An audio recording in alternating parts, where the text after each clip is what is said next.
فرشتے اللہ تعالیٰ کی نورانی مخلوق ہیں جنہیں ان کی اصل شکل و صورت میں دیکھنا انبیاء کرام صلوات والسلام کے علاوہ کسی اور کے لیے ممکن نہیں۔ یہی وجہ ہے کہ ہمارے ارد گرد لاتعداد فرشتے اپنے کاموں میں مصروف ہیں مگر ہمیں دکھائی نہیں دیتے۔ اگر وہ انسانی شکل اختیار کر کے ہمارے سامنے آئیں تو پھر انہیں دیکھنا ممکن ہے۔ انسان کی نسبت فرشتے عظیم مخلوق ہیں اور ان میں بھی چھوٹے ہیں اور بعض بڑے ہیں۔ فرشتوں میں بعض کے 2 پر ہیں اور بعض کے 600 پر ہیں۔ قرآن کریم میں ارشاد پاک ہے کہ اللہ تعالیٰ ہی کے لیے تمام تعریفیں ہیں جو آسمانوں اور زمین کا پیدا کرنے والا ہے اور 2 3 4 پروں والے فرشتوں کا اپنا قاصد پیغمبر بنانے والا ہے۔ بعض روایات کے مطابق جبریل امین علیہ السلام کے 600 پر دیکھے گئے ہیں اور ہر پر نے آسمان کو گھیر رکھا تھا۔ ان کے پروں سے مختلف رنگ اور قیمتی موتی بکھر رہے تھے۔ فرشتوں کی قد و قدامت۔ وہ فرشتے جنہوں نے عرش اٹھا رکھا ہے، ان کے قد و قدامت کے بارے میں سیدنا انس رضی اللہ تعالیٰ عنہ سے مروی ہے کہ حضور کریم صلی اللہ علیہ وآلہ وسلم نے ارشاد فرمایا، عرش کو اٹھانے والے فرشتے میں سے ایک فرشتے کے بارے میں مجھے یہ بتانے کی اجازت دی گئی ہے جس کے پاؤں سب سے نیچے ساتویں زمین میں ہیں اور اس کے کندھے پر عرش ہے۔ ان کے دونوں کانوں اور کندھوں کے درمیان اتنی دوری ہے کہ اسے طے کرنے کے لیے پرندے کو 700 سال کی پرواز چاہیے۔ وہ فرشتے کہتے ہیں، یا اللہ تو پاک ہے جہاں بھی ہے اور جہاں بھی ہو۔ اللہ تعالیٰ نے فرشتوں میں شادی بیاہ کی حاجت نہیں رکھی، اس طرح انہیں کھانے پینے سے بھی بے نیاز کر دیا۔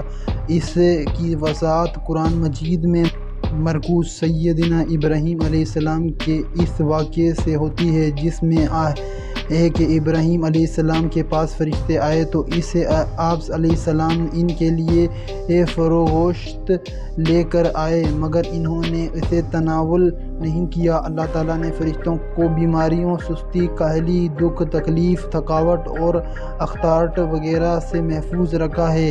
وہ دن رات فقط اللہ کی اطاعت میں اپنے کاموں میں مصروف رہتے ہیں۔ قرآن مجید میں بیان ہوا ہے کہ آسمان اور زمین میں جو کچھ ہے اس سے اللہ کا ہے اور جتنا اس کے پاس فرشتے ہیں وہ اس کی عبادت سے نہ سرکشی کرتے ہیں اور نہ تھکتے ہیں۔ وہ دن رات اللہ کی تسبیح بیان کرتے ہیں اور ذرا سی بھی سستی نہیں کرتے۔ فرشتے تقریباً عام طور پر آسمانوں میں رہتے ہیں جو صرف اللہ کے حکم سے مختلف کاموں کے لیے زمین پر اترتے ہیں اور پھر واپس آسمان پر چلے جاتے ہیں۔ قرآن مجید میں ایک اور مقام پر خود فرشتوں کی یہ بات مذکور ہے، ہم تیرے رب کے حکم کے بغیر نہیں اترتے۔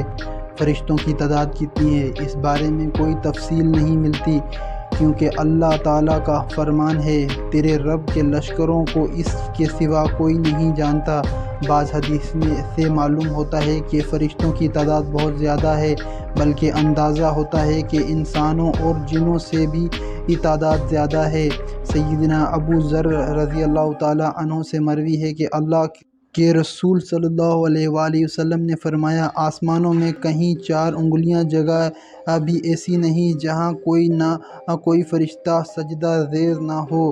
سیدنا عبداللہ بن مسعود رضی اللہ تعالیٰ عنہ سے مروی ہے کہ اللہ کے رسول صلی اللہ علیہ وآلہ وسلم نے فرمایا، قیامت کے روز جہنم کو اس حال میں لایا جائے گا، اس کی 70 لگامیں ہوں گی، ہر لگام کے ساتھ 70,000 فرشتے ہوں گے جو اسے کھینچ کر لا رہے ہوں گے۔ فرشتوں کی ایک اہم خصوصیت یہ بھی ہے کہ وہ اللہ تعالیٰ کے حکم سے اپنی شکل و صورت کے علاوہ کوئی اور صورت بھی اختیار کر سکتے ہیں۔ یہ صورت کسی ایسی انسان کی بھی ہو سکتی ہے جسے دیکھنے والے پہچان لیں۔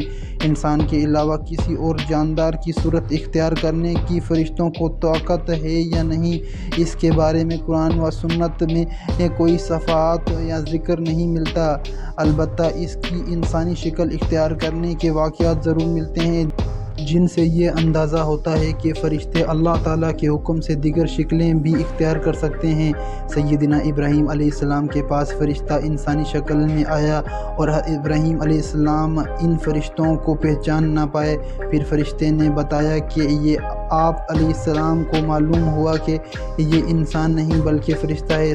سیدہ مریم علیہ السلام کے پاس جبرائیل علیہ السلام انسانی شکل میں تشریف لائے تھے، اور جبرائیل علیہ السلام سوائے 2 مرتبہ کے ہر مرتبہ نبی کریم صلی اللہ علیہ وسلم کے پاس انسانی شکل میں تشریف لائے۔ اللہ تعالیٰ نے فرشتوں کو انسان اور جنوں سے کئی گنا قوت و طاقت عطا کر رکھی ہے، جسے حضور صلی اللہ علیہ وسلم جب طائف کے مقام پر وہاں کے لوگوں نے اسلام کی دعوت پیش کی تو آپ صلی اللہ علیہ وسلم پر وہاں کے لوگوں نے ظلم و جبر کی انتہا کر دی اور حضور صلی اللہ علیہ وسلم کو لہو لہان کر دیا۔ تو اس مقام پر سیدنا جبرائیل علیہ السلام تشریف لائے۔ انہوں نے آواز دی کہ کہا، اللہ تعالیٰ حضور صلی اللہ علیہ وسلم کے بارے میں آپ کی قوم کی باتیں سن چکے ہیں، جو انہوں نے آپ کے خلاف اقدام کیا وہ بھی دیکھ چکے ہیں۔ آپ کے پاس اللہ تعالیٰ نے پہاڑوں کا فرشتہ بھیجا ہے، آپ ان لوگوں کے بارے میں جو چاہیں ان فرشتے کو حکم دیں۔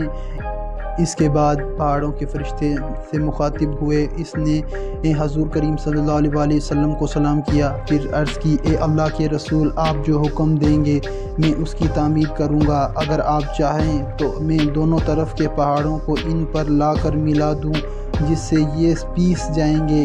اس طرح جبرائیل علیہ السلام کی قوت و طاقت کے بارے میں قرآن مجید میں ہے۔ انہیں حضور کریم صلی اللہ علیہ وسلم کو زبردست طاقت والے فرشتے نے سکھایا ہے جو زورآور ہے۔ فرشتے اپنے ہر کام میں نظم و ضبط کی پابندی کرتے ہیں، جس میں کسی قسم کی کمی پیشی یا سستی اور کاہلی وغیرہ کا مظاہرہ نہیں کرتے۔ جن فرشتوں جب اور جہاں ڈیوٹی شروع ہوتی ہے وہ اس وقت وہاں پہنچ جاتے ہیں، اسے حساس طریقے سے سر انجام دیتے ہیں۔ جس طرح انسانوں کی پیدائش اور موت کے مختلف مرحلات ہوتے ہیں، فرشتوں کے لیے یہ مرحلات نہیں ہوتے، یعنی دنیا میں نئی انسان پیدا ہوتے ہیں اور پہلے موجود انسان فوت ہو رہے ہوتے ہیں۔ لیکن اس کے برعکس جب اللہ تعالیٰ نے فرشتوں کو پیدا کیا ہے تب سے وہ زندہ ہیں اور قیامت قائم ہونے تک جب تک اللہ پاک چاہے گا وہ زندہ رہیں گے۔ تب تک اللہ تعالیٰ کی طرف سے جو انہیں ذمہ داریاں دی جائیں گی انہیں احساس طریقے سے پورا کریں گے۔ لیکن جب قیامت آئے گی تو یہ فرشتے بھی موت سے دوچار ہوں گے۔ پھر ایک ایسا وقت آئے گا جب کائنات میں اللہ تعالیٰ کے علاوہ کوئی چیز زندہ نہ رہے گی۔ اسی صورتحال کو قرآن مجید اس طرح بیان کیا گیا ہے، زمین جو ہے سب فنا ہونے والی ہے، صرف تیرے رب کی ذات جو عظمت اور عزت والی ہے وہی باقی رہ جائے گی۔ اس طرح ایک اور مقام پر ارشاد ہوا ہے کہ ہر نفس کو مرنا ہے۔ ویڈیو اچھی لگی ہو تو لائک کریں، کامنٹ کریں، سبسکرائب کریں، شیئر کریں۔ ملتے ہیں اسی طرح کی ایک اور نئی ویڈیو کے ساتھ، تب تک کے لیے اللہ حافظ۔